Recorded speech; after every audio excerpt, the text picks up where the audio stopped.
podcast is a member of WildGamesProductions.com and D20Radio.com. I'm Chuck Norris, and I approve this game.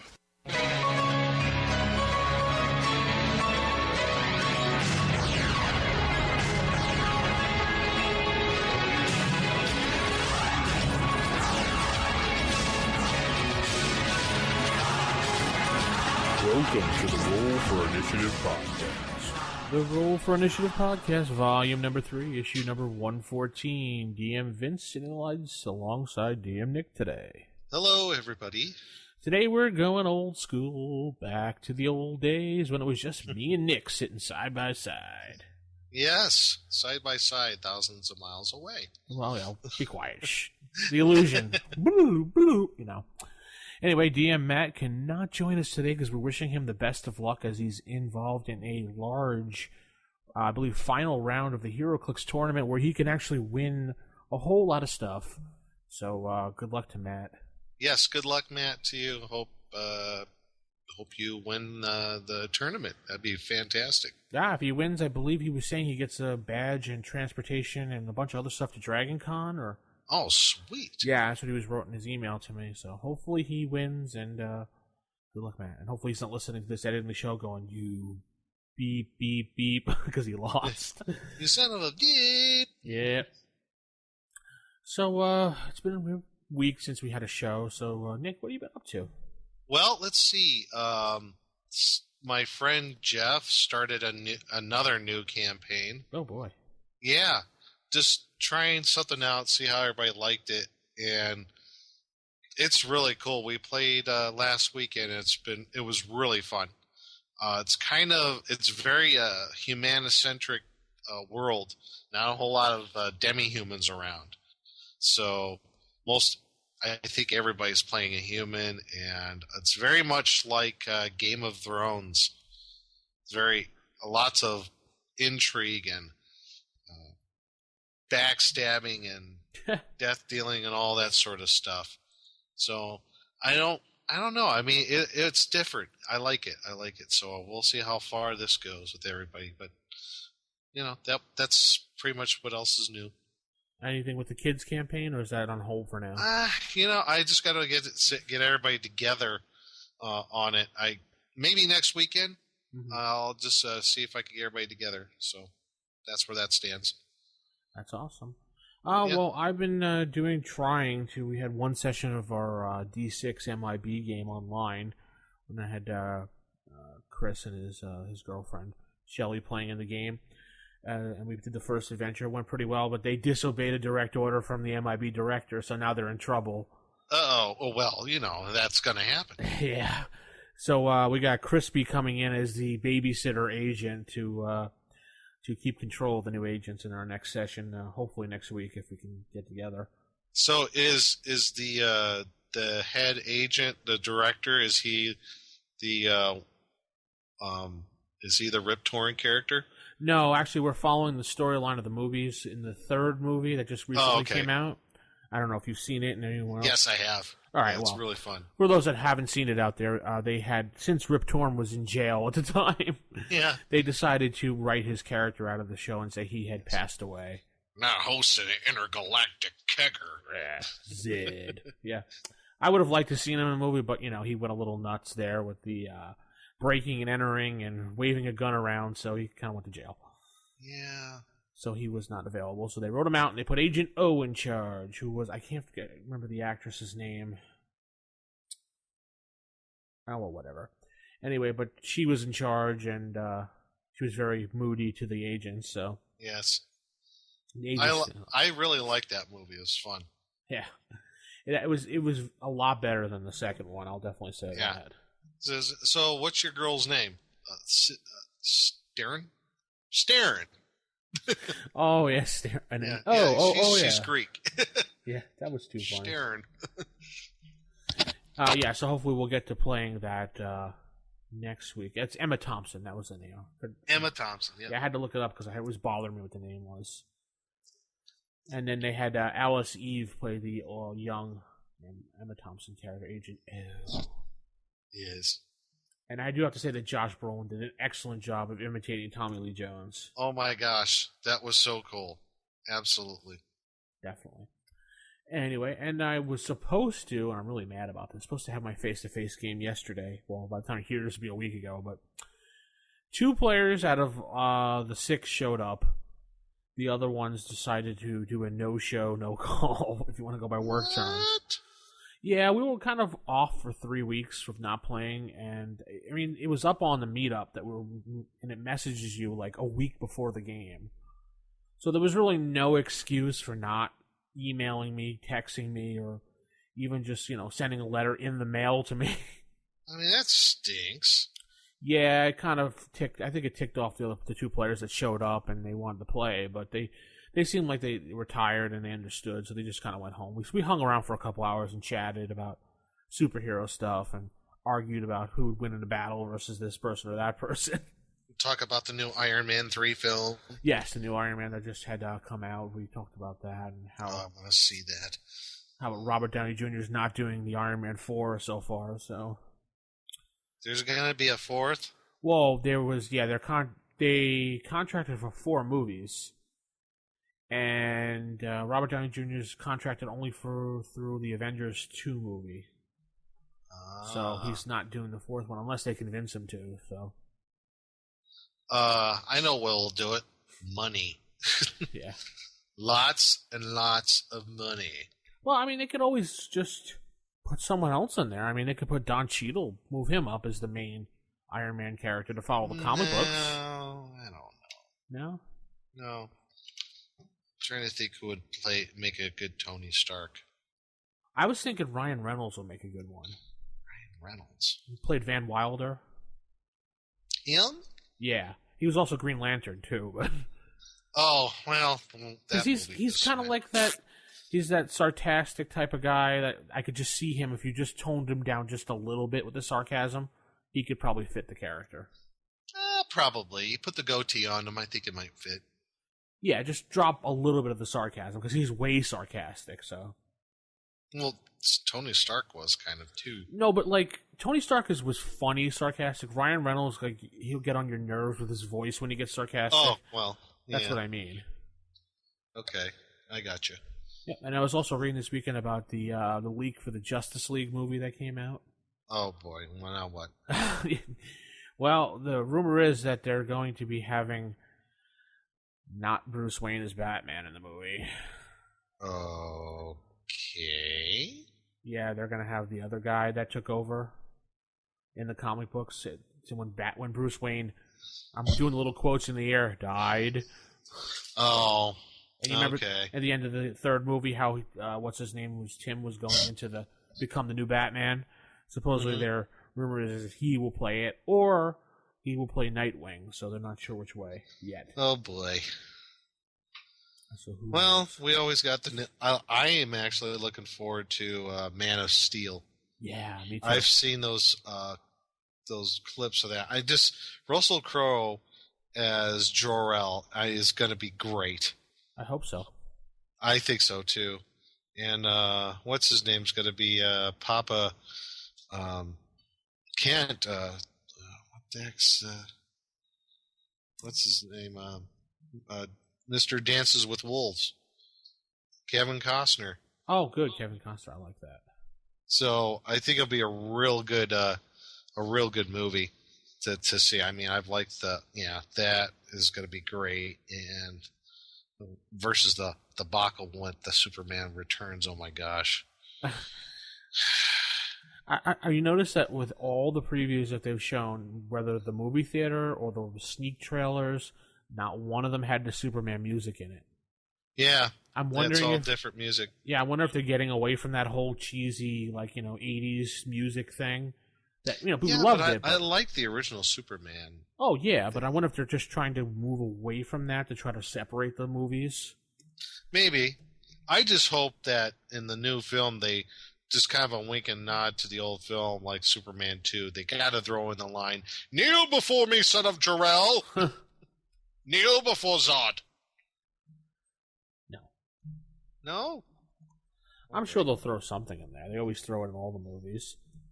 Like when they did that cheesy line in Batman and Robin when he said, "Holy rusted metal, Batman." Yeah. Well. And everyone laughed for about 2 seconds, and then went, "Oh, that's lame." Yeah. It's like, yeah, it was forced laughter. It was like, yeah. So we got that. All right. Well, we don't have any stars this week, right? Yeah, no new stars, but just to remind everybody, you can give us reviews on iTunes. Just head to the iTunes store, type in Roll for Initiative, follow the links to us, and you can not only give us a review, but all the episodes previously are on iTunes, free to download.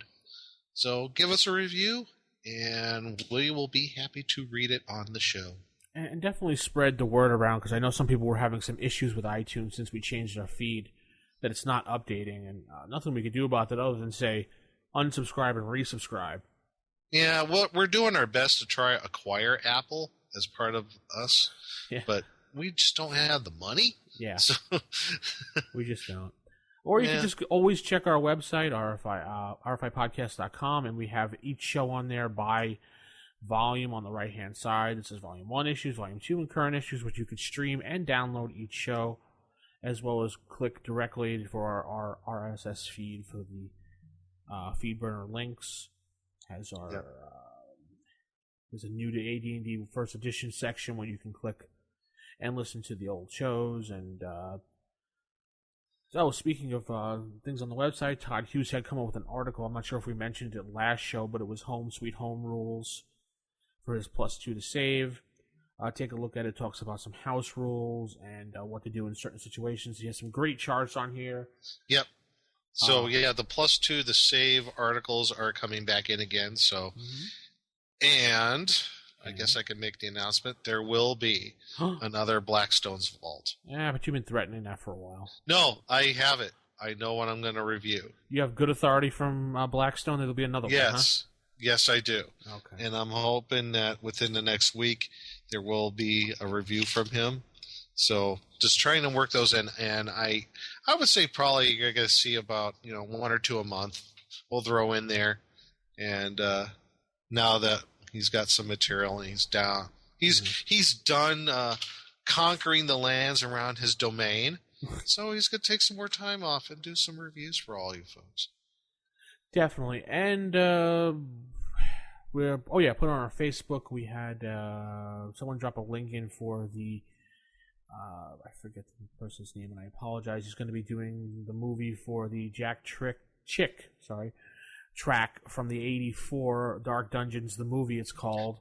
Yes, Dark Dungeons, the movie, folks. You can find that on Kickstarter. Just look it up. Google it. It'll come right up. And basically, the gentleman had, I guess, won some type of lottery. Nothing big, he says, about $1,000, but he's putting $1,000 towards making this movie. He got permission from Jack Chick himself to make this movie, so he's got his stretch goal. The first stretch goal was $12,000 to make the movie. He's up to about $15,000 as we speak right now. He has a couple more stretch goals, so please definitely go and support it, and you might have some say in it too as well, depending on how much you donate. Yeah, I guess like when he gets up to 18,000, they'll throw in the Cthulhu Mythos and Necronomicon. So, pretty sure this is going to be kind of a dark humor, tongue-in-cheek kind of approach to the thing. He said cheech. Yeah, tongue-in-cheek. Hey, man. Where's Chong? Oh, never mind. Who? Where's Dave? Dave, man. Yeah, He's man. not here. Similar but different. Similar but different. Absolutely. All right, let's head over into some sage advice. Okay. Sage advice. So, sage advice this week, rfistaff@gmail.com. You can send us a voicemail, 570-865-4210. 4210. The hotline. That's right. Where we have fighters level 3 standing by. Oh, level 3 fighters. Hey, cool. Yeah, we paid them extra gold this week. Sweet. Yes, and of course there's one phone line always reserved for all the orcs out there. Yes, we have people who speak Orcish. Yes, with pig faces. Orcish with pig faces. Definitely. We do have a voicemail this week, Nick. I will give you 2 guesses who it's from. Let me guess. DM Kojo? Ding, ding, ding, ding. Oh, I win. Winner, winner, chicken dinner. You get another 5 experience points. Only 5. Okay, I'll take them. Okay. Keeping a streak alive, here comes DM Kojo. Hello, Initiative Rollers. This is DM Kojo, keeping my streak alive. Calling in about energy drain. I have to confess I don't know the rules as written on energy drain, except that when certain undead touch them, they lose their level. I've heard people say that they can gain the experience points back at double the rate. I personally like to allow a save versus death to avoid the energy drain. I think that gives the PCs a nice, at least, chance of avoiding it. Especially if it's a first level character that somehow runs into some energy draining thing and they don't run away like they should. Gives them a chance to at least live. And, I just think it's a fair way of handling it. I know it's not by the book, but it seems reasonable to me that the negative energy, say versus death, and then they can avoid it. Just because players work hard to get the levels, and it's hard for me to take a level away that they've worked for, many, many sessions to achieve simply because they got touched by a certain undead that I decided to throw in the game. So that's my take on energy drain. Love to hear if you guys house rule it in any way, and what you might do with it if you do some of the sides by the book. So sorry it wasn't a 9-minute voicemail like you requested, but that's what I got for now. Keep up the good work. See you guys. All right. So, Nick, what's your response to that? My response is, well, it's as written. If you get hit like a white, yeah, they can drain energy levels. Mm-hmm. I think with the white, though, each hit drains a level. Now, there is no save for that.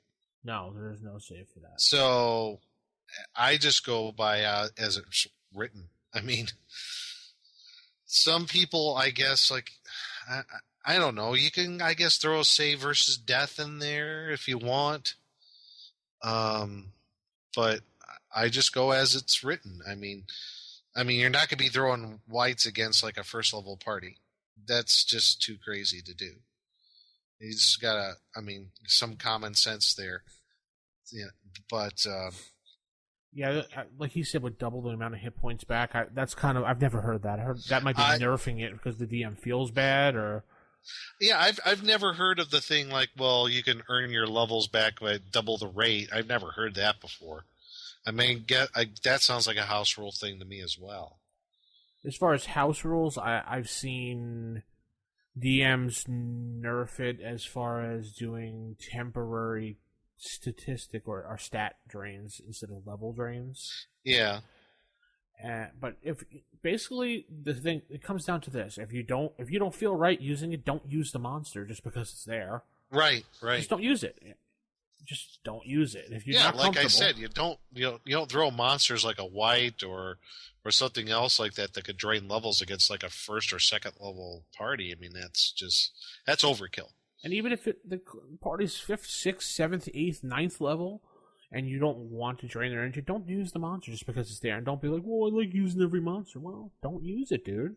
Yeah, don't use it. Or like we were just saying, just do your energy drain different in your campaign. Just as long as you're consistent about it, that's fine.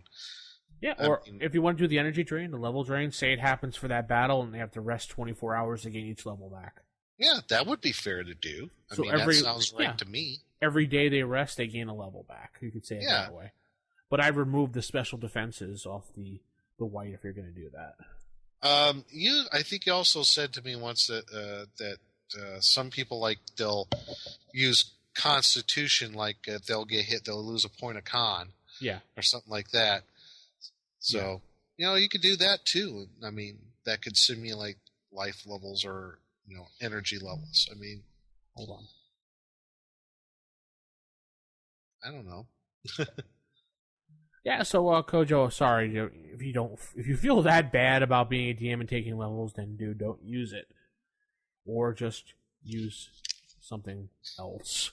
Yeah, I mean, like we've always said in the show, if you're going to do a different rule, do some house ruling. At least be consistent about it. Do the same thing the next time it happens. Exactly. Wash, rinse, repeat. Yeah, true. Okay. Or in this case, energy drain, repeat. Definitely. Next time. So we have 4 emails also on top of the voicemail.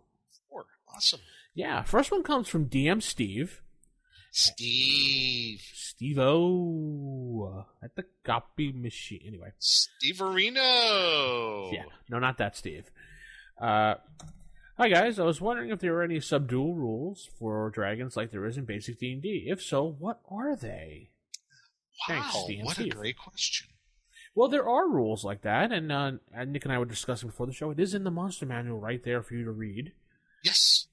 And it's go ahead. Monster Manual pages 30 and 31. Mm-hmm. And they have a section on subduing the dragon.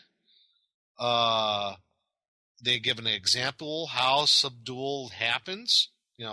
Just an example, and maybe in some combat, the value of the subdual dragon, the length of subdued. So there's some really good stuff in there. I mean, you can also, like he said, there's rules for subduing in basic and expert. Mm-hmm. They're probably the same kind of rules, so you can port those right on over. Well, yeah, you're just hitting the thing to submitting it, making it into submission. Like you keep whacking it. You're not really trying to kill it. You're whacking it to the point that it submits to your will. And then, of course, in any chance it possibly can, is going to try to get away. So, right. I mean, you could bring over the subdual rules from basic and expert. I mean, I don't see a problem with that. But I don't know if it's in the basic or expert rules, but it does say silver, gold, chromatic, and platinum dragons cannot be subdued. Oh, really? So you cannot subdual silver, gold. You cannot subdual Tiamat or Bahamut. Oh. Big surprise there. I know they had rules for it in module B5, Horror on the Hill? Yes. They have that little weird dragon that they have with like 20 hit points, even though it's not supposed to have 20 hit points. Mm-hmm. But the players don't know that, of course. And you're supposed to subdue that dragon and bring him over somebody for the quest. I remember reviewing that a long time ago. So basically how it goes on the subdual... Oh, yes, go ahead. You say, upon announcement of attempt to strike, to subdual, all hit points of damage scored by attacks are considered non-fatal. Right. The total number of hit points scored each melee round is stated as a ratio. Hit points scored are ratioed over a number of hit points the dragon has. And that ratio is converted into a percentage. Right. So if you did like 20 hit points of damage and the dragon has 100 hit points, and that ratio converts over to a percentage. If you roll that percentage, it's equal to or lower than that percentage, then the dragon is subdued. Yes. Basically, in game terms, if you want to think about reality, you're using the flat of the blades. Yeah, flat of the blade or... pulling punches and things like that. Yeah, you're pulling your punches. Because the idea is, you want to basically capture the dragon and not only get its hoard, but also get the dragon for its value. Oh, yeah. So... Anyway, thank you. It's a matter of ratios. Anyway, thank you, DM Steve. Email number 2. Part 2. Yeah. I've been listening to your show. Where are you guys getting the critical hit misses rules that you seem to be using? Before what? I said, oh. Back before later editions, when AD&D was the undisputed king of the RPGs, we used to ridicule games like Rollmaster, in large part because of the included rules for critical successes and failures. So I'm surprised to hear that each of the DMs on the show refer to such in their games. And, so far as I've heard, no one on the show has batted an eyelash at this. From that, I have to assume that these critical hits tables you're using coming from a Dragon Magazine article that I don't know of. Would you let me know which issue has these rules or where you're getting them from? DM Harold. Gosh, DM Harold. I do remember reading in the outstanding book, Playing at the World, that was recommended by, I think, who was it that recommended it to us? Tim Kask. Tim Kask, yes. Mm-hmm. When Tim recommended that to us, really near the very beginnings of the game, there was everybody trying to do their own thing as far as modifying the game, and critical hits and fumbles were right near the very beginning. Yeah. So I can recall from my youth, when way back in the day, that there were local gaming groups. In fact, I think it was my very first convention I went to. There was a local gaming group. They set up a booth. Just they were passing out flyers, and they had some other things. And this is the days before anybody had the internet or halfway decent computers, unless you had a TRS-80 or a Commodore 64, maybe. Yeah. People were making up their own rules on certain things, like crits and fumbles. Mm-hmm. And I do recall they made it was a little pamphlet. I think they sold it for like $1, something like that. It was just 8.5 by 11, that real cheapo looking, computer looking font from back in the day from the old type of printers. Mm-hmm. And it was still like a whole bunch of different types of critical hit and fumble tables, and I think some other stuff in there too. I remember buying it, and this was like back in 1982, 83. So, and I didn't say it as a part of any ridicule. I think it just depends on where you were and how people, just how people played the game and where you were regionally in the United States, I guess. I don't know. I mean, what about you, Vince?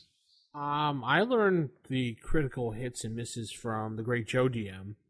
The great Joe DM?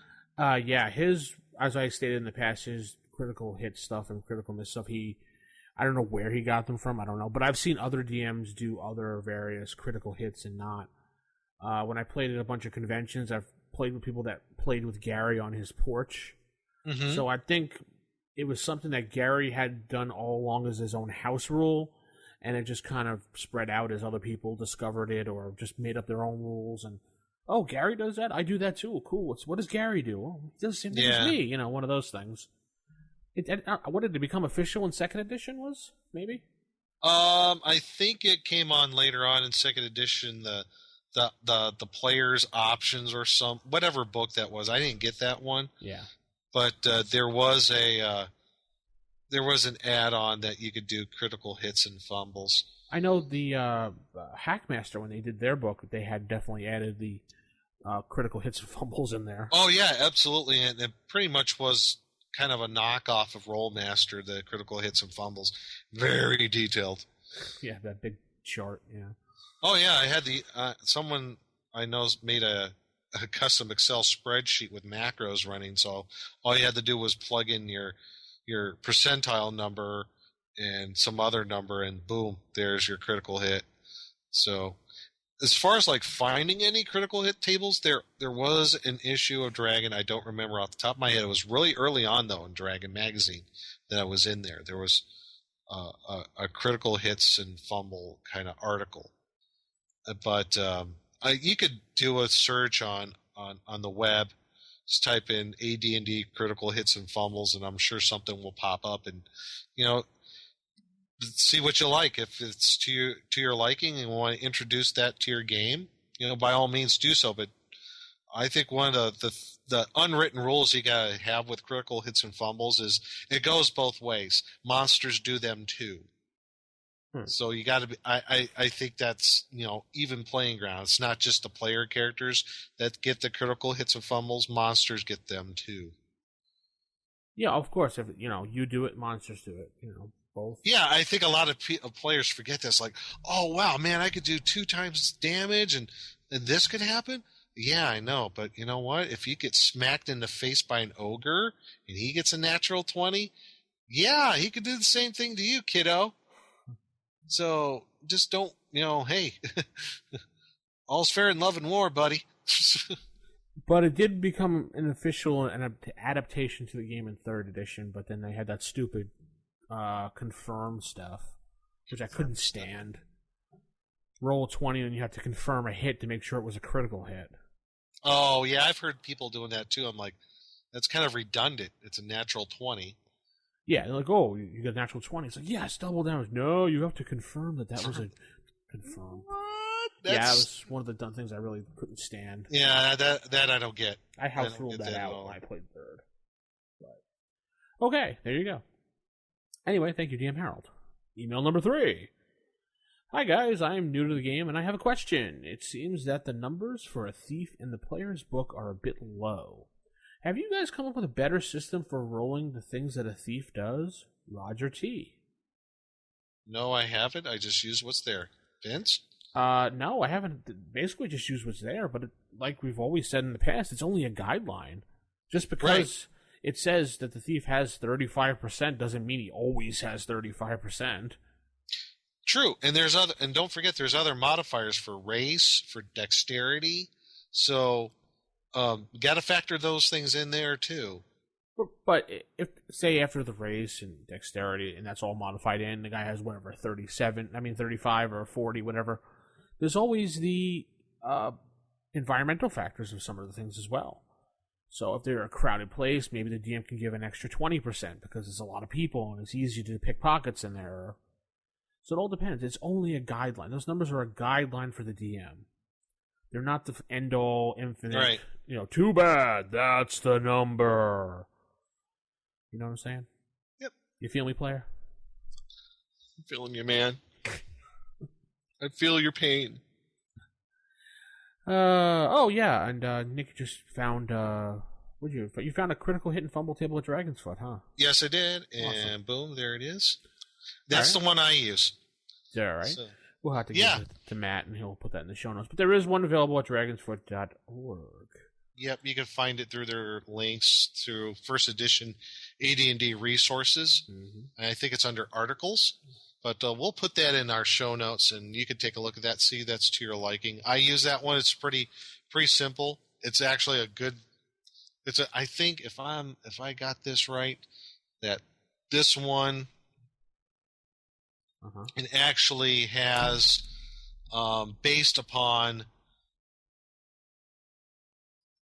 Right. There it is. It's based off the original Good Hits and Bad Misses article in Dragon number 39. There we go. Dragon number 39. Yeah, so you can use that one or this one here that was at Dragon's Foot. So awesome. Take a look. Groovy. I'm sure if you do a quick search on the web, as like Nick said, on Google or Bing it on, you'll find. Yeah, there you go. You'll find a chart to your liking. They're mostly edition neutral anyway. I mean, how could you make a critical hit chart, an edition based? So I don't think you really can. But anyway, I could be wrong. Thank you, Roger T. Email number 4. I love the show, and I was wondering if I used a limited wish or a wish spell to make myself into a storm giant.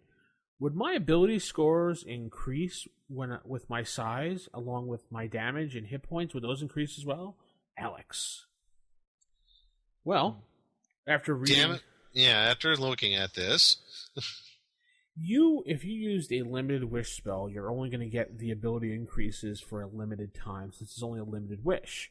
Right. It's only the duration of the spell. Now, if it's a regular wish, which is permanent, as long as you word it correctly, your ability scores, if you wish to be a storm giant, you would be a storm giant. What's listed there, that would be your abilities. As far as height, weight, damage, hit points, that's what you are, a Storm Giant. Now, I know, Nick, you brought up also on the side, but if you're using a large spell, that's something a little bit different. Yeah, enlarge spell would be different because enlarge doesn't make you into that type of giant. You only become the size of that creature. Say, using a large spell, you get to be, I don't know, say you get to be about 9 feet tall. Right. So you're about the size of an ogre. You would get the strength and hit bonus. You get the to hit and damage bonus probably as an ogre. Now, if you get a little bit bigger, you would probably base that upon the ranges of different giants that are out there. There might be there's some overlap because we did look in like the Cloud and the not Cloud, but the Fire Giant and Stone Giant are both the same size, 12 feet tall. So it's like, which one do you have for to hit damage, to hit and damage from? You know, do you use the Stone Giant stats or do you use the Fire Giant stats? Don't know. I think that'd be up to the DM to decide. Yeah, I would just basically decide which one you want to use between those. But you wouldn't get the hit points, and you'd only get the size bonus along with the damage bonus because you'd be that size. But you wouldn't gain any other abilities being that tall. Well, you might get some minuses on your dexterity because you're kind of really slow at this point. But right, and also keep in mind that the larger you get, you're going to be hit as a large-sized creature now. Exactly. So, I mean, enlarge is a darn good spell because I know in my campaign when they went through against the Giants, what they do, they beefed up a lot of enlarge spells so they could be pretty much the same size as the Giants. Oh, cool. So they could sneak in a little bit, sneak around a little bit. But, yeah, it's a good way of getting into that adventure without causing too much alarm if they're doing well. But, yeah, the wish thing, excuse me, you have to go with Vince there. Yeah. All right, so that's the emails for today, and you can always email us at rfistaff@gmail.com, or you can hit us up on Facebook at facebook.com/RFI Podcast, Twitter feed, RFI Podcast, or 570-865-4210.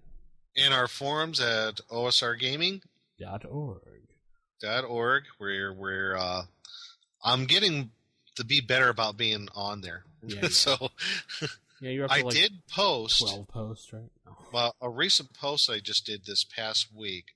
Now that I bring it up, there was a really good write-up on the new D&D downloads.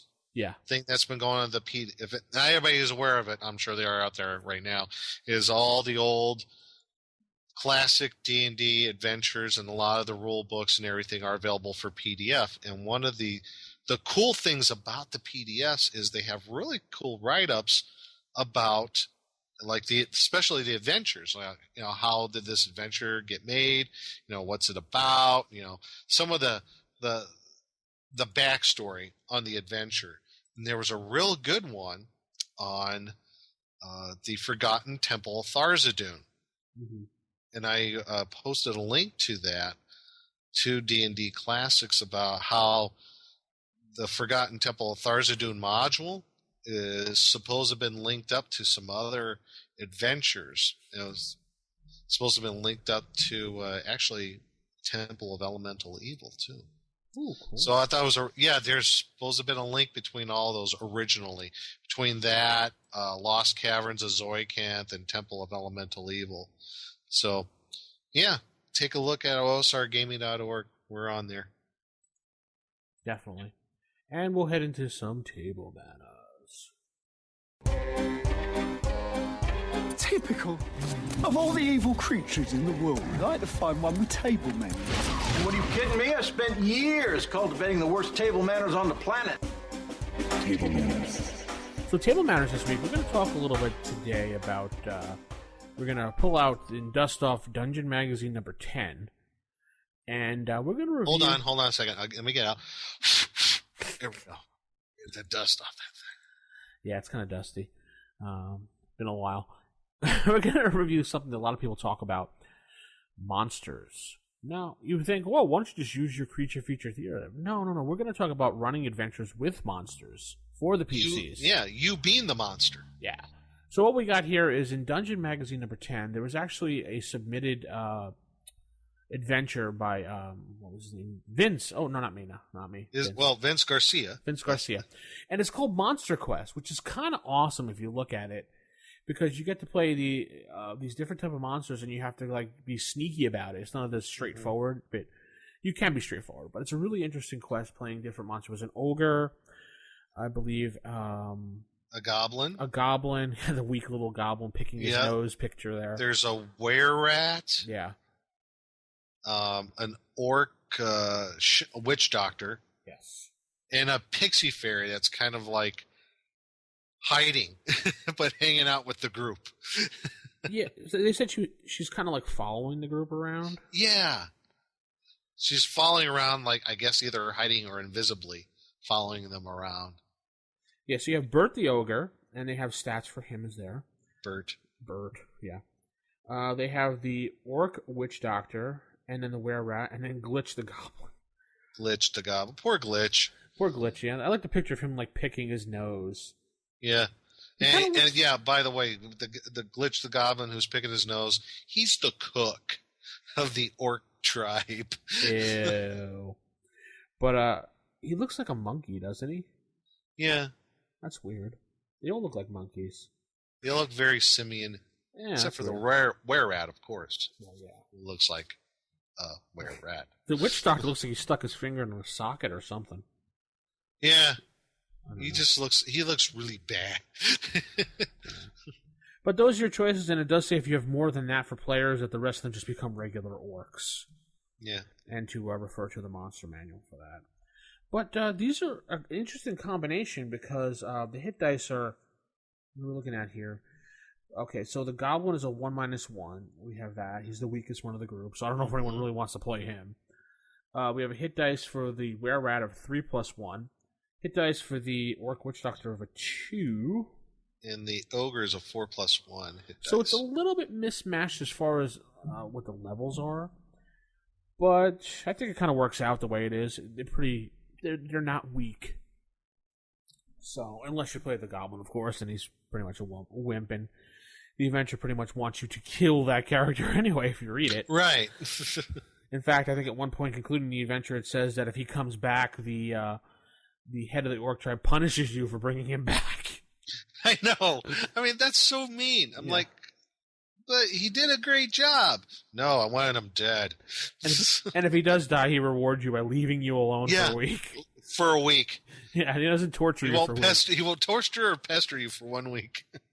So basically, this adventure starts off with he tasks you to find this, what the heck was it, a horn.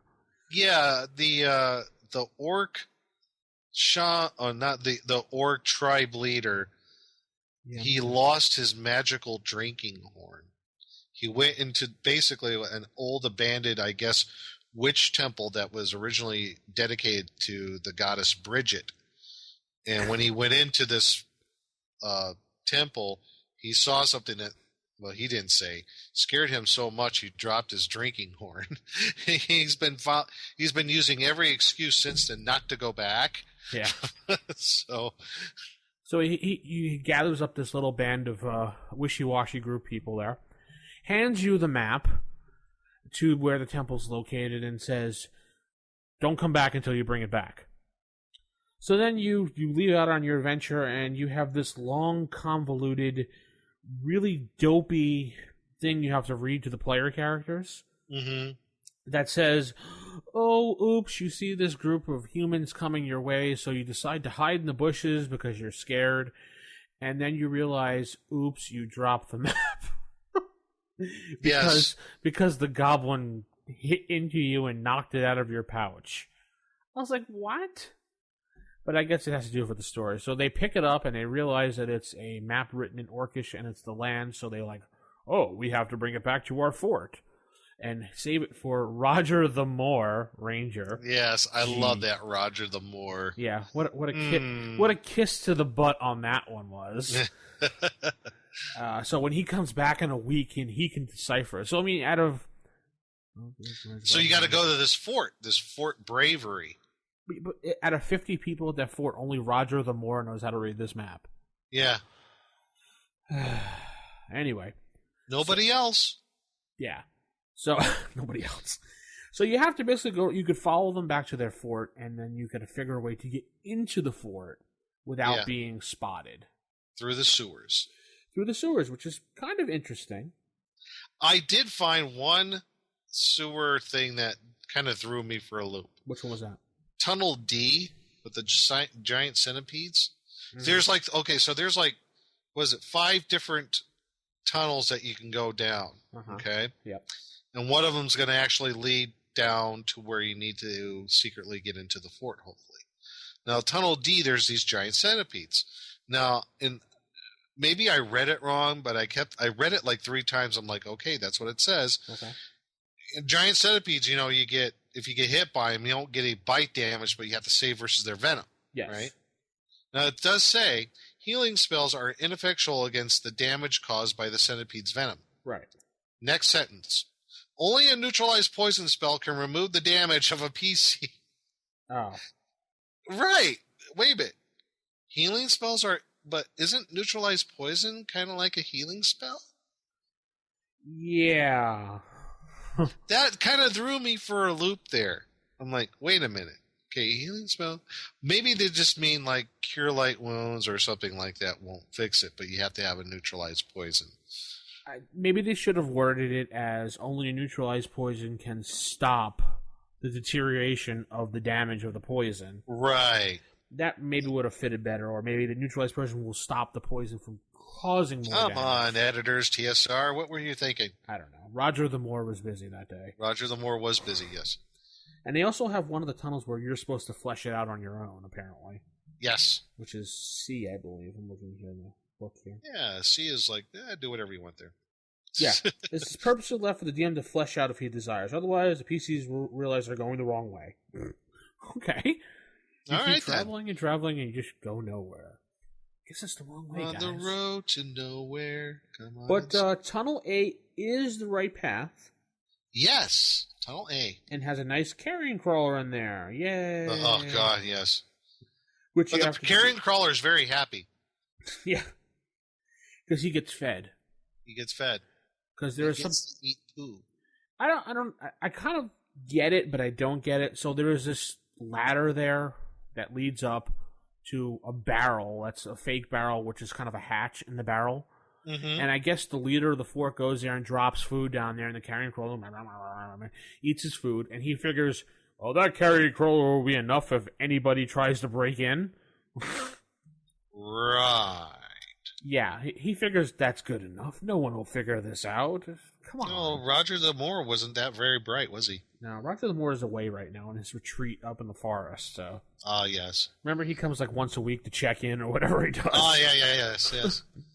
So once you defeat the carrion crawler, you're supposed to make your way up this ladder and force your way into the fort. Or at least try to sneak your way around. Yeah. That's what I kind of get. You got to find, I guess, the ranger's... you got to find his quarters. The commander's quarters. Yes. Which is where he keeps the map. Yeah. So there's a bunch of things like barracks, and then there's a kitchen, and there's a smokehouse, and let's see here, the commander's quarters, the barracks. The commander's quarters, when you get in there, I love the desk if you open it up without looking around first. It has like a big magic mouth that comes out and says, "Intruder alert! Yes. Intruder alert!" I love that. Intruder alert! Intruder alert! Yeah, I'm just imagining like a robot. Danger, Will Robinson! Danger! Danger! But you have to do this all without drawing any attention to yourself. Right. Not the simple fact you got like a 9.5-foot ogre in your group. No problem.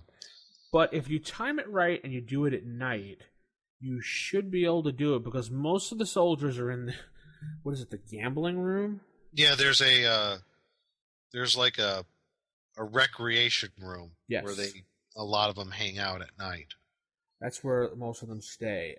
So that's where you want to go. And the building where the scroll was kept is a 2-story building. So you could manage to do it before he gets back. And if you do it right, without rummaging and destroying stuff, you might be able to get away with it for a few days without them noticing. Apparently, this thing is written.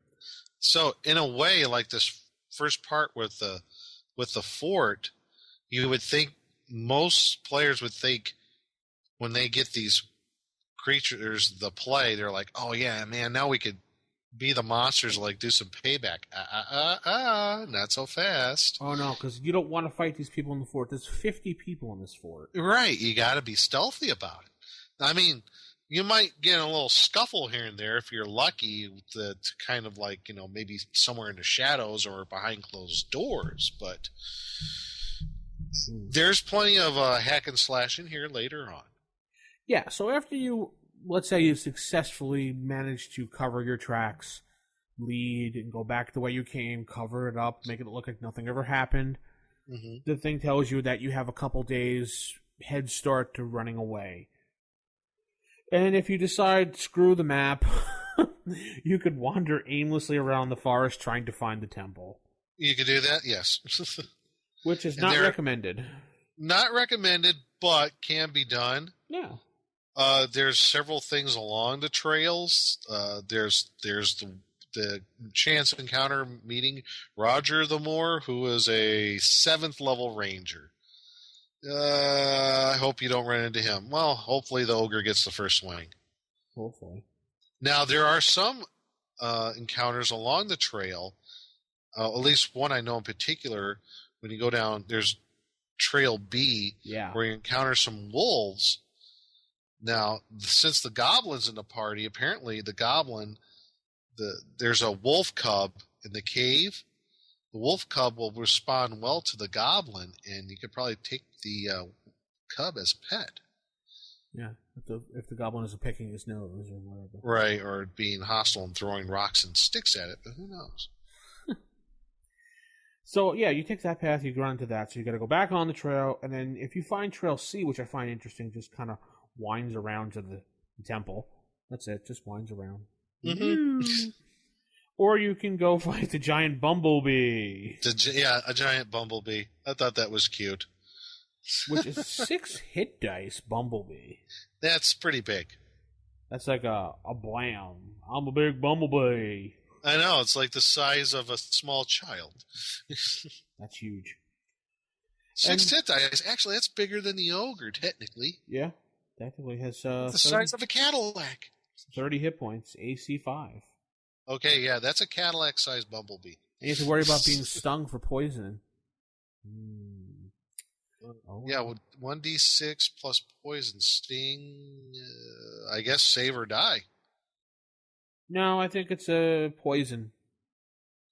Yeah, but the poison save is, I guess, is it save or die? It doesn't say. It just says plus poison, so I'm assuming that it's 1 to 6 push poison damage each round. Okay. I don't know what the poison damage is. You could probably pull something out of the DMG. Because I don't see... Looking at the monster manual here in front of me. I don't know if Bumblebee was in there. I think it's in Monster Manual 2. Is it? Oh, okay. I do see beetles, but I don't see a bee or anything. You just pop open Monster Manual 2 while we're here. I'm pretty sure it's in Monster Manual 2. I recall seeing that in there. I'm looking through the list right now. I don't see. No. Bumblebee. And nothing. No. I don't know where Bumblebee comes from. Huh. Maybe it was just for this. Maybe it was. I see giant... Oh, there we go. Giant bee. Bumblebee. Rare. There it is. Hit dice is a 6 plus 4. Treasure. Okay. 1d6 plus poison. What's the poison damage? Save. Okay. For a queen bumblebee's poison is -2 for save. Successful save versus poison will inflict an additional 2d8 points of damage. Fairy will cause an additional 5 to 20 plus 1. What? Wow. No, wait, that's going to be wrong. We just make that a little bit bigger. If you fail the save, you take 5 to 20 points of damage from this poison? Ouch. Poison is normal for worker bees, soldiers, 1 to 8 points of damage per sting. Oh, okay. Okay. So damage is 1 to 6 for the stinger, and the poison's 1 to 8? Yeah, that's what it looks like. That's still pretty nasty. It is. That's Picture pretty the poor little goblin getting stung by that bee. Splat. Yeah, that's pretty nasty. Okay, so it's a Monster Manual 2. There we go. Whoop-de-doo. Anyway, so we're going to the temple now. Oh, one more trail. There's Trail E, which is the cave bear. There's a bear. Hey, boo-boo. Yeah, there's no boo-boo. Just Yogi. Yogi. Yeah. And then you have Trail F, which is part of Trail D, and then you go straight to the temple. Wait a minute. On Trail E, did you see what was in the inside the bear's cave? The treasure? The remains of the hobgoblin? Yeah. There's a potion of orc control. Yeah. Can you imagine that poor little goblin getting a hold of that and controlling the orc leader of the tribe? Heck yeah.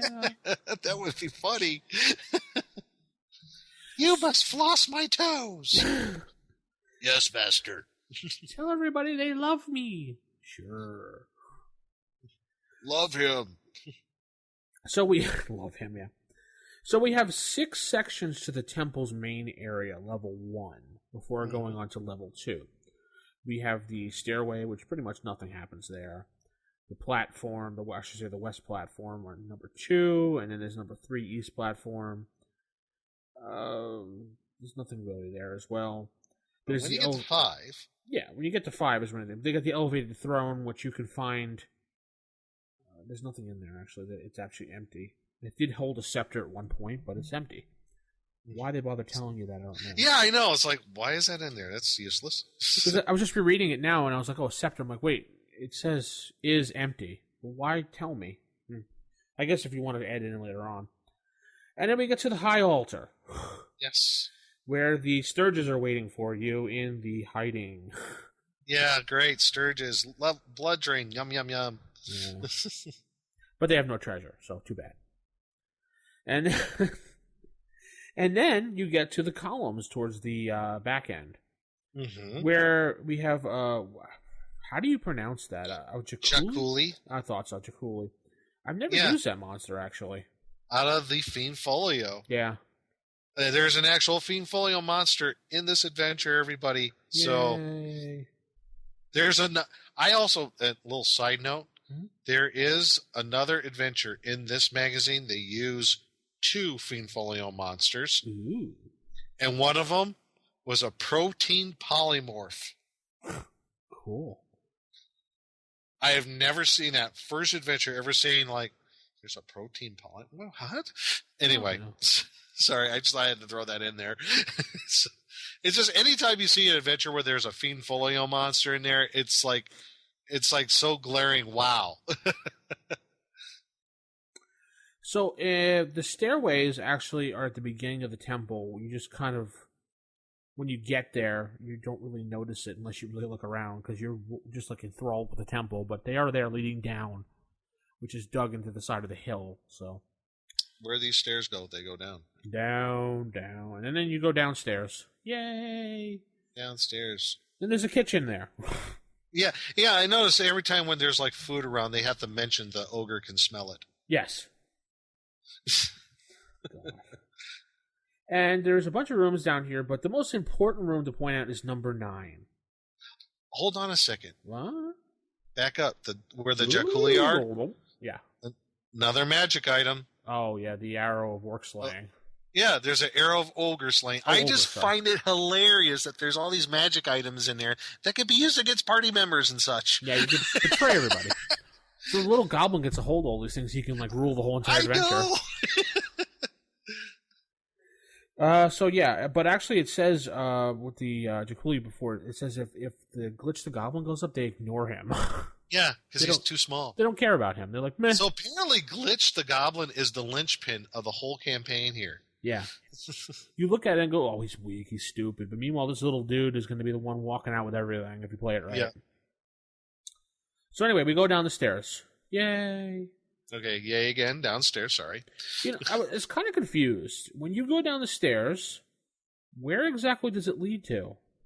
Yeah, I was looking at the map too. I'm like, what? It goes downstairs. Okay, the steps go down, and now we have a completely new map. Yes. Now, is it the steps right near 15 and 16, or is that? I think so. All right, because I was confused. I was looking at it. I'm like, where do they start? Yeah, it was those. There's those really big wide steps. Then there's the ones on the first level where starting at 1. I'm assuming it's, well, I don't know. Yeah, because they're not in the same spot as these steps are. Right. It's a little. I'm going to assume the way the temple's built that it's going to be those steps. Yeah, I think so too. So you kind of walk down the steps and you lead. You can either come out on the side of 15 left or I should say west or east. Yeah, west or east of 15 there. Kind of in these long hallways with some big old 10-foot wide square columns. Yep, and then you have a bunch of things. But the most important room down here is room 9 with the biting skulls. The conjuration room. Those skulls are cool. Jumping and biting skulls. They're only a 1-hit dice creature, but they're awesome. Yeah. Because they hop around and they can't be turned, but they can bite the crap out of you for one. And their jaws reveal silver dental work, so they can hit like were creatures and such. Yep. So the DM was really thorough with this. I want those. I love those biting skulls. Those are great. But dun dun dun, in this room is the horn. Yes, it is laying there where the X is on the map. Ba-doop. This is probably what scared the crap out of him to drop it in the first place. It scared the crap out of me. Yeah. Bunch of biting skulls jumping at me. Yeah, I would run like a little girl and scream. And the rest of these rooms, there's pretty much the living quarters, and there's nothing really big in there. There's the jelly. There's an ochre jelly. Large spider. Large spider, yes. There's really nothing else in these rooms. Oh, wait. Second Fiend Folio monster. Sheet Phantom. Oh, yeah, that's right. There's 2 Fiend Folio monsters in the same adventure yet again. That's right. The canopy is really a Sheet Phantom in room 12, which is the High Priestess. Yeah, the High Priestess's chambers. And she has a bath chamber. Ooh. So she can get naked and take a bath. Yeah, but she's not around anymore, so who cares? Yeah, she's dead. Yeah. There. She's dead. She's dead, Jim. And then we have, let's see, the Handmaiden's quarters where the doors are wizard locked. I don't know. Yeah, so it's like, okay, fine. Yay. And then you have the throne room. Right. Which has the giant fire bat. 4. Yeah, sorry, I said the S afterwards. That's... You can make one big one. No, that'd be a deadly bat, though. Yeah, it'd be like 8 hit dice. Ouch. I love the Associate Priestess's Chamber. Yeah. Associate Priestess? I've never heard of the title Associate Priestess. Yes. I'm the head priestess. This is my associate. Hello? It's like in the film industry. This is my assistant director. But it's TV, so we're going to call it associate director. Yes, assistant producer. I never This is the guy that showed up a lot, just did poked his finger at people. Then we have another Handmaid's Quarters. Yay. But this ones aren't locked, so... And there's lots of cool stuff inside. I'm sorry, the Handmaid's Quarters are fire-trapped. Yeah. Send the goblin in. At 12th level spell-wise, too. So not only is it fire-trapped, it's a 12th level spell fire-trap. Ow. Yeah. Can you say ow? Ow. And then we got the final Handmaid's Quarters where all the cool stuff is. Mm-hmm. And you can use this adventure to use for the living, the RPA Raven's Bluff. Yes, the RPGA living campaign that they had at the time. I've never used Raven's Bluff, have you? Nope. Yeah. Never heard of it until then. I've heard of it before, I just never used it before. And I was part of the cool crowd, you know. I just like at the conclusion when he said when Glitch returns alive, you know, he the orc chieftain is not happy about it. But that's the thing about those 2 magic items, the Arrow of Ogre Slaying, and then there's the Potion of Orc Control. Yeah. There's the potential of Glitch, the Goblin, making out big time on this adventure if he's stealthy enough. And also Glitch gets the winning end here. If he's mad, if Glitch the Goblin returns alive, the rest of the group ends up in the kitchen as help under the command, fitting punishment. So they become Glitch's slaves in the kitchen. Yeah. As a punishment. If Glitch has gone on to Goblin Heaven, the Orc Chieftain thinks up a new mission for the survivors.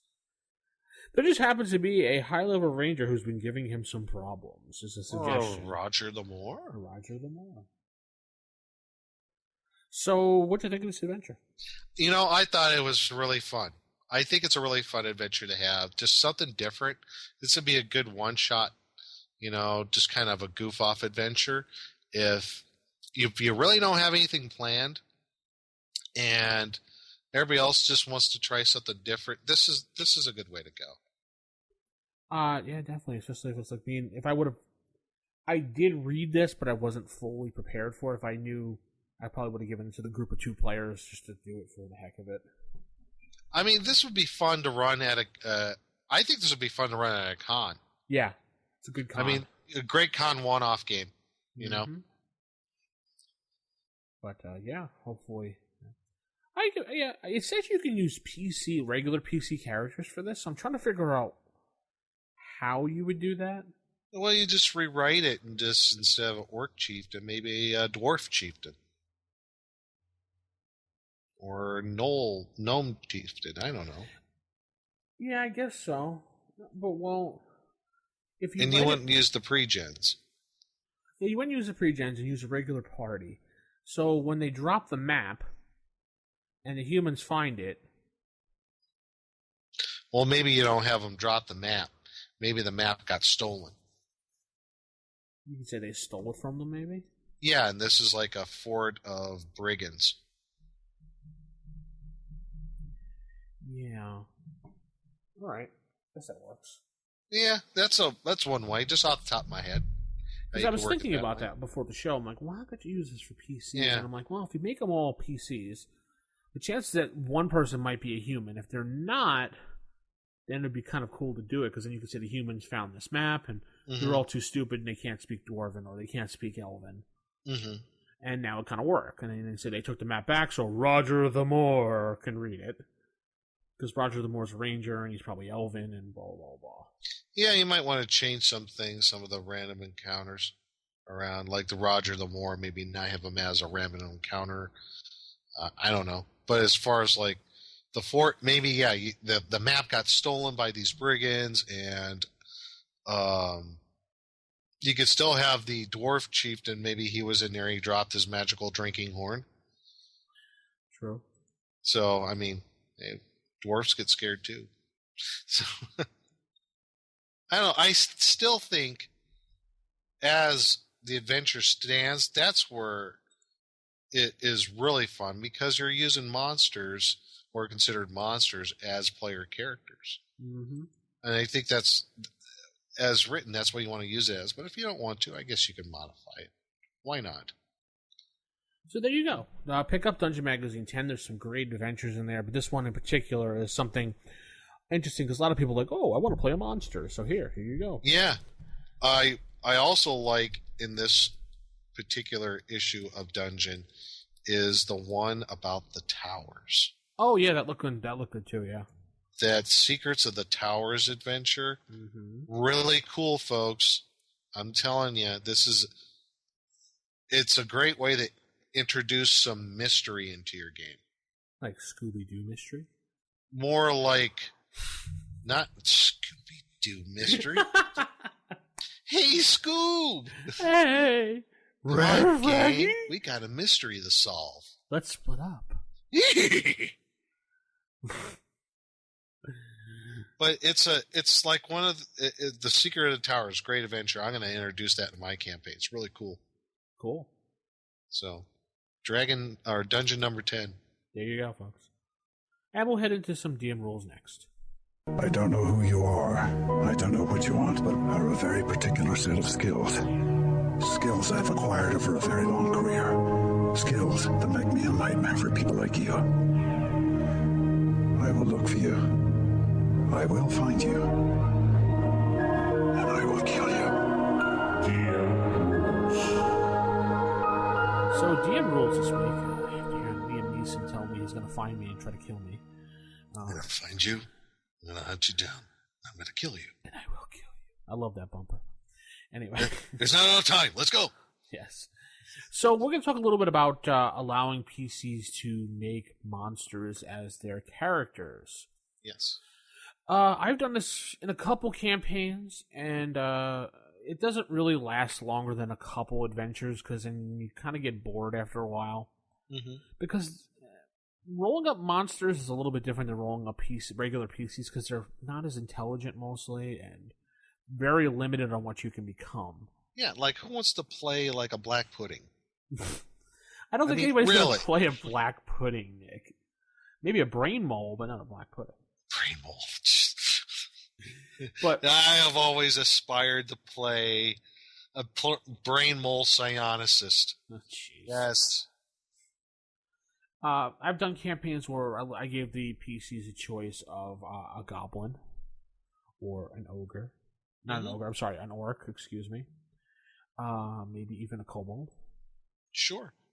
Anything small that has like a one-hit dice is usually generally a good area to allow them. And then what I would do as far as if they wanted to continue it and level up, I've done it as far as taking the experience points for a cleric and just using that. Mm-hmm. And oh, sure. It's kind of like a fair in-between medium as far as the experience points go. Mm-hmm. And as far as rolling up stats now, depending on the monster itself, so say like a goblin or an orc or a kobold, for example, I let them roll normal 3d6 for that. But as far as when it comes to intelligence and wisdom, those creatures aren't too big in that area. Mm-hmm. So I kind of have them roll a 2d6 for that. Sure. And obviously anything that rolls below unable to communicate, I boost up to the ability to communicate. So, say you get like a 2, which means you can't speak or anything like that, you boost it up. I think, what is it, 4, 5? Ability to grunt. So you boost it up. But things like that, as far as charisma, you just kind of, keep that below 10. You're ugly.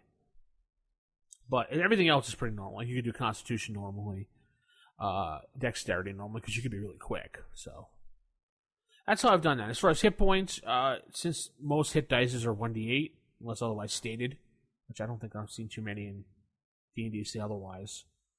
Though I have seen stuff in Basic say there were d10 or d6. So depending on which edition of Basic you're playing. Right. For example, Holmes is everything is a d6. For BX, there's I think one creature that's a D10. I can't remember. I don't remember which one it is though. Yeah, I think it might be one of the types of dragons, but I'm not sure. I haven't looked at Basic in a long time. But yeah, and as far as the hit dice is concerned, on some of the larger monsters, like I've had characters play Minotaurs. Mm-hmm. And for those, what I would do is I'd allow them to play it, since they're a 6 hit dice creature plus 3. I'm going to allow them to play it as is with the hit points, but I'm going to say that they're going to be a severe penalty. Mm-hmm. So they're going to have to gain enough experience to get the 7th level before they even get the 2nd level. So that's kind of my balancing mechanism. They can have the 6 hit dice creature with all the cool abilities and everything like that, but they're a 6th level character pretty much if you look at the hit dice. Right. Going up to hit dice. But for them to get the 2nd level, they have to get enough experience as a fighter to get 7th level, to become 2nd level. Oh, okay. If you understand what I'm saying. I kind of stole that from the 3rd edition rules, but it kind of works out really good. Right. I mean, before 3rd edition was out, I was doing this to begin with, but 3rd edition just kind of made me more organized with it. Mm-hmm. So that's how I've done that. What about you, Nick? Well, what I've done, and for me, this was the easiest thing to do. I did play through 2nd edition AD&D. Now, I have to say, one of the best supplements that I've come across when dealing with the whole, like, if you want to play certain types of, humanoids, is the Splat book, the Complete Book of Humanoids. Mm-hmm. It's a really, in my opinion, a really good reference. If anything, to get ideas, maybe if you want to modify to your campaign, and there's some really good ideas on how to introduce certain humanoids into a campaign setting of your making. And one of the things they kind of stressed, if you're going to do this, make the humanoids that are as player characters, they're the oddballs. They're they're few and far between. They're the ones that are not the social norm of the tribe. Let's go with our example, our little goblin from the adventure. Okay. Our little goblin cook. Maybe he's just a little bit different. Maybe he's not so warlike like the rest of the tribe.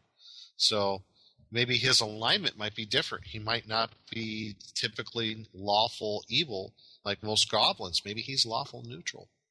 So that's one of the suggestions they have. They have, like, for our goblin here, they have, like, ability score adjustments. There's a -1 penalty to strength and charisma. Okay. They have ability score ranges, the minimum and maximums, class restrictions. Goblins can only be fighters, clerics, shaman, witch doctors, and thieves. Mm-hmm. And they have maximum levels that they can attain. Like for a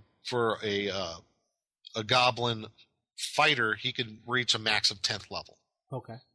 So priest or a cleric, they can reach 9th level. Thief, they can reach 12th. Okay. Natural armor class, their background, they can speak Goblin, Kobold, Orc, Goblin, and Common. Provided they have a good intelligence, though. Right? Provided they have a good intelligence. Now, it's interesting because I looked at their intelligence and wisdom ranges. They're as normal like any other race, 3 to 18. Really? Yeah. Oh, but if you want to modify that, maybe their max score can only be 15 or maybe even 14. Yeah, you can modify. I mean, who's to say that they're not lower intelligence? That's cool. And they also give role-playing suggestions on playing a goblin that's kind of an outcast. They also give, like, what maybe special advantages you have, special disadvantages. They have infravision as far as an advantage. Basically, their advantages are very similar to the dwarves as far as detecting new and unusual construction, underground areas.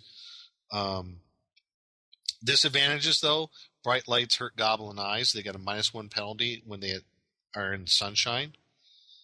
They also have monstrous traits and superstitions. So if you're going to play one of these goblins, maybe you have what are called bestial habits. And that's in the book, too, and they describe that. Also, superstitions. Eternal hatred and fear of gnomes and dwarves. Sensitive to unusual behavior of wargs and wolves. Fearful of dreams and visions. So they have all that in there. So that's a pretty good guideline to go by. When I did my first edition game for my regular group, and I was going to introduce, maybe having like humanoid creatures. I can use this and modify it a little to first edition, which is like really easy to do. Oh yeah. I would even add, as far as classes, in my opinion, like if you're talking your goblinoid races, goblins, hobgoblins, kobolds, orcs, your bugbears and what have you. I would even say that they could be barbarians, like a barbarian class. Oh, I would see that easily, yeah. Yeah. And if you have a berserker class, I could see them, if you allow the berserker class in your campaign. Yeah, berserkers too. And I think that would be up to the DM as far as level limits. Maybe they can reach, as far as barbarian, I don't know, maybe 9th? I don't know. Did they have a shaman class in 2nd edition or no? They have a shaman class that is in the Book of Humanoids. Okay, then that works. Shaman, witch doctor, they do have those. They're different. I forget how different they are. I think the Witch Doctor is kind of like, remember, like in first edition, if you're a Witch Doctor, you have access to both cleric and magic user spells, or is it the shaman? I forget. I thought that was the shaman, though. It might be the shaman that you could get both. Witch Doctor might be just one particular spell type. I don't remember off the top of my head.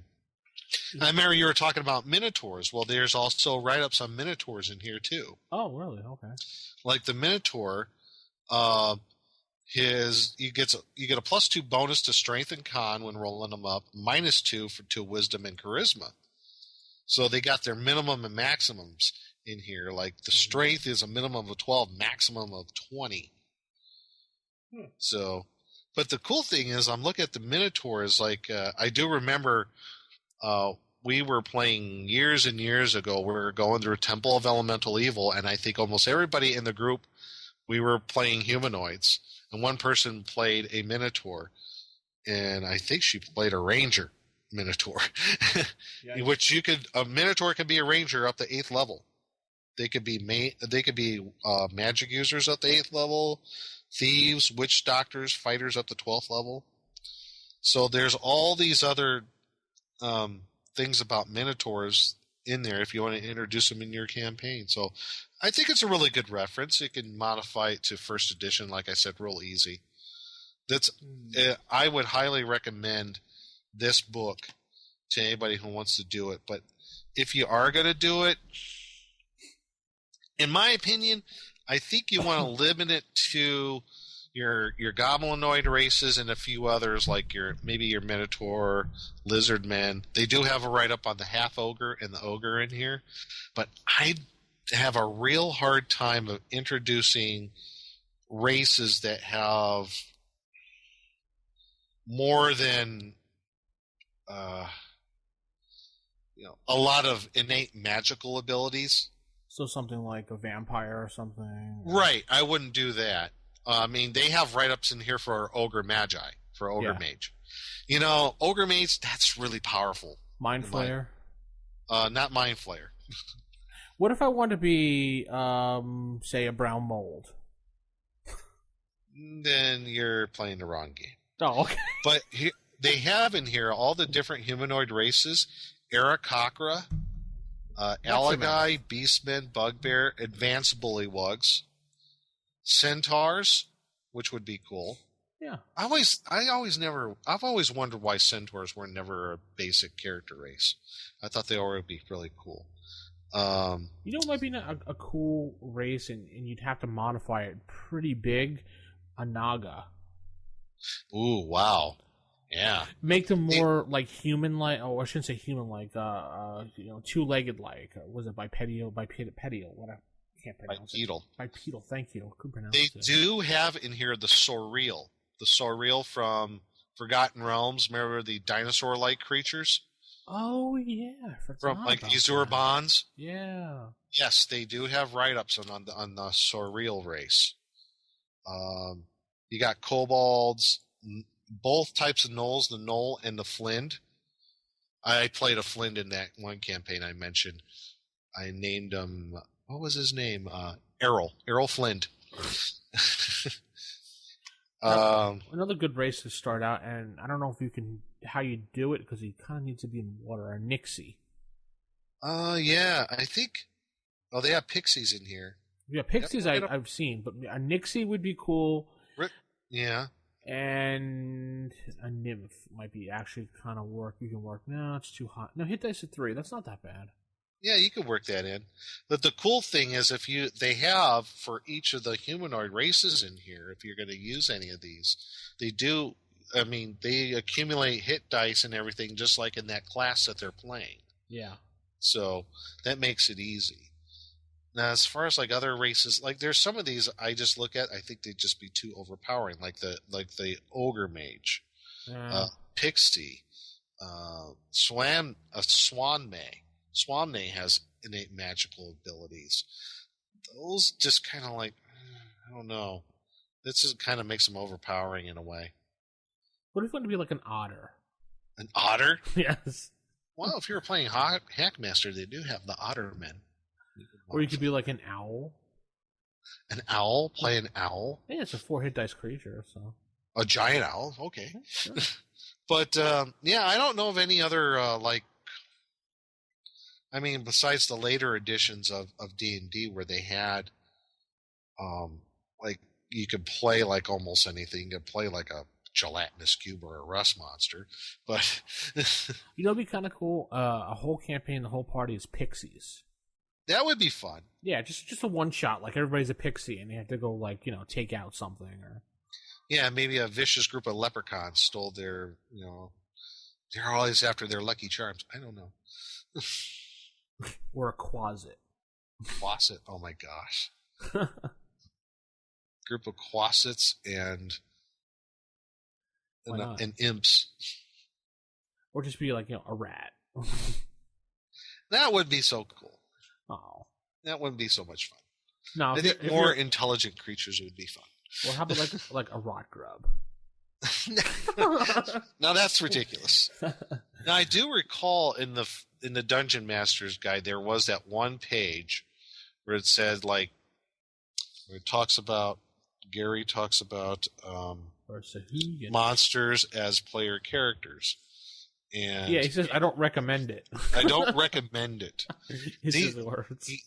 Yeah. It was kind of like... No. Yeah. Just like, you could do it, but... No. He simply just says no. Just no. In case you want to... It's like my daughter would say, Dad, just no. Just no. Yeah. But if you want to do it, here's a way. Yeah, there's a way to do it, and the impression that you get, and I think it was page 22, like I said, on the DMG, you want to be, as the DM, you want to be very, very careful on what they're going to play and how it could, affect, the whole overall campaign. And I think that also kind of gets into a certain degree when, you have characters that, might become were creatures. They get affected with lycanthropy. How do you handle that as a DM? I think that kind of fits into there. Oh, it'd be a great adventure is have a couple of you like the 2-3 players. Yeah. Make them whites. Think about that. Make them whites, and they have to survive. Oh, jeez. And they're trapped somewhere, and they have to find their way out, and they have to feed. You are the evil GM. Yes, I am. Right. Like, that'd be kind of cool, because think about it. That would be cool. As a white, you feed off of other people. So when you're trapped somewhere, you're hungry. You're getting hungrier. Mm-hmm. And it's kind of like being a normal person. But these have to feed. Otherwise, they have to just hibernate. So they're going to have to be roaming around, trying to find their way out, and they have to feed on whatever they find. Yep. Like, I was reading another game the other day. What was it? Remember Teenage Mutant Ninja Turtles? I got the rules. Yeah, by Palladium. Right. I was reading the original book, which was the hardcore one, which they kind of outlawed, and they had to make a second edition of the book. Yes, I remember you mentioning that. Yeah. Anyway, but the point was there's one adventure that one of the they mentioned in there is the group is maybe they want to become these monsters that would go out and flag people down on the highways and trap them and bring them to their place and kind of eat them for a living. And that's the adventure. I was like, damn. It's kind of like a monster version of Hotel California. I was like, damn. What? No wonder they outlawed this book. Yeah. But yeah, I thought it was kind of interesting to see someone actually put that suggestion up. And not for, a good... Because every suggestion you always get in the book says, well, they're good players, and they're going to fight on the good side, and... Ugh. So, it was and kind you're of... like, boring. Yeah, but it was kind of interesting to see, they form a group, and they're eating people as opposed to saving people, so... Eating people. Yeah. Soylent Green. It's made of human... It's made of people. Yeah. Oh, I was just looking on the dndclassics.com site. Oh. Complete Book of Humanoids is not available yet. Huh. It says but coming soon? I would expect it in the near future. Oh, it says coming soon or something? No, but they've been pretty good updating little bits of here and there. They got the complete book of dwarves, but you know what they could be doing? They could be waiting because of the aren't the second edition reprints due out sometime this month or next month? I thought it was sometime this summer. Yeah. Oh, was it? I thought it was June. Player's Handbook and DMG was like sometime in the next few months. Oh yeah. Well, so maybe they're waiting to do. I don't know. Maybe I don't know. But I, if you could still find anybody out there, I highly recommend it. If anything, it's a good reference, at least to draw inspiration from to your game. So, take a look at it if you can. You could find that book in probably if you have a half-price books. I've seen. Oh yeah, half-price books. Probably find it on eBay for dirt cheap. Tons of second edition stuff always at half-price books. So. Oh my gosh, yeah. It's just like people just don't care about it. They just sell these, like especially Player's Options. I always see those books. Oh my god, Player's Options series was no. And I see a lot of the Splat books too. Yeah, there was. Yeah, I recall. I mean, but there was also that glut of Splat books that happened in third edition too. After they had the Open Gaming license, everybody and their brother was producing a Splat book. Yeah, whenever I go into half price books, I see either second edition or fourth edition. Yeah. So. Well, some people are getting get a lot of mileage out of third edition stuff because it's compatible with Pathfinder. Yeah. So they've been buying those up. So yeah. Anyway, I believe that's gonna put a little end to the show this week. Yeah, a little short and sweet show, but something that a little food for thought for everybody. I like the idea. Just kind of recap on the whole humanoid thing. Maybe have one or two characters in the group that's one's maybe a kobold, the other one's a gnoll. I don't know, but I think it's a really cool idea, but they're the oddballs. Play them that way. Yeah. So definitely it'd be kind of interesting story to see how all these monsters gathered together to work together, because they're not commonly type of monsters you put together as friends. Well, right, even that, or you might have just a party of regular type of demi-humans and humans, and up along comes this goblin, and he wants to join your group. It makes the very interesting role-playing challenge, because now you have this goblin who wants to, who knows he's different, and he wants to live amongst the others that he feels that he might be able to interact with. But what happens when he gets into like a city or to a village? It's going to be a heck of a role-playing opportunity. Oh yeah, you have to disguise his face a lot, and right. He's the outcast. Mm-hmm. It's like a goblin amongst us. Destroy him. He's going to get pretty much the same looks and things as a half orc would probably get, even worse. Right, or even worse, even a half orc for most of the time, or half of the time. I don't think I've ever played in a game that I've had a half orc in. Have you? I have. Yeah, I've never. Oh, yeah. No player has ever picked a half orc, and they've always played cleric assassins. Never straight fire. It's always cleric assassin half orc. What are you gonna do? Wow. So that's going to conclude the show of issue 114 for volume number 3. Yeah.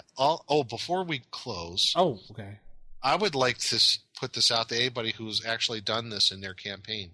Added like humanoid races as characters. And like if anybody has stories, let us know. I would like to hear them. Write it in, drop it on Facebook, call us in, leave us a voicemail. Prove that Kojo is not the only one that leaves voicemails. Yeah. Even though we love Kojo. So. No, we like Kojo. He's great. Kojo's awesome. Yeah. Kojo, I want a 9-minute phone call from you next time. No, I'm kidding. All right. Anyway, so we're going to say keep it original, keep it old school, and good night, everybody. Good night, everybody. Happy gaming. Yay.